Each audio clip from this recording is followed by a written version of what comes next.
Hello, friends, and my sweet little children. In the previous story, we get to know that Lord Krishna had shown the cosmic form to his mother Yashoda. In this story, we will see another prank of little Krishna and how Yashoda tries to punish Lord Krishna. So let's get started. Yashoda ties Krishna to a mortar. One day, Yashoda was busy churning curd. While doing so, she remembered the playful activities of Krishna. She composed songs about him and enjoyed singing them to herself. Krishna was sleeping within the room. After a time, when he woke up, he felt hungry. He caught hold of the churning rod to prevent the mother from churning, as if to say, "Mother, stop that churning and look at me. I'm very hungry." Yashoda smiled at him and took him on her lap and began to. But she had kept the milk pan on the fire in the kitchen. She smelt the boiling milk overflowing from the vessel and getting burnt. She immediately dropped her son on the floor and ran towards the kitchen. Krishna was only half fed, so he felt irritated. His eyes became red and his lips trembled in anger. He began to bite his lips. He took a piece of stone and threw it angrily at the churning pot. The pot broke and he took a large quantity of the butter in his tiny hands. With false tears in his eyes, he entered a room. Hiding himself in a corner, he went on eating the butter, seated on a mortar.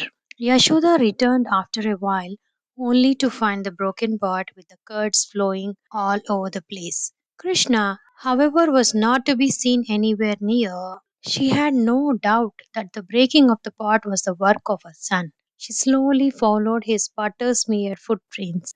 Krishna was sitting on an upturned wooden mortar, sharing the butter with the monkeys which had come down from the trees. Since he knew that his mother would be angry, he was looking all around with great anxiety, watching for her.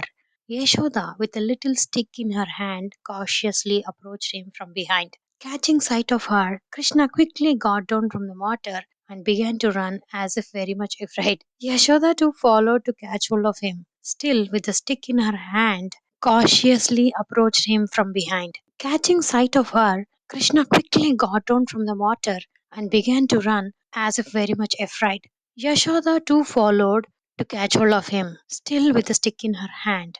After running a little distance, Krishna allowed himself to be caught by Yashoda. He looked very uneasy, as if admitting his guilt. As she looked at him, she saw that he was weeping, his tears mixing with the black collyrium applied to his eyes. The tender hearted mother that she was, Yashoda did not have the heart to strike her son. So she immediately threw the stick away and merely rebuked him, saying, "Your mischief has passed all bounds. I gave you too much freedom. Now I shall tie you up so that you cannot commit any further mischief, nor will you be able to play with your friends." So saying, she brought a short piece of rope and placing Krishna by the side of the mortar, tried to tie him to it. But she found that rope was a little short. She got another piece and joined both. What a miracle! Still, the rope proved not to be long enough. She found that the rope was short by 2 inches to make a knot. So she attached one more piece of rope to it.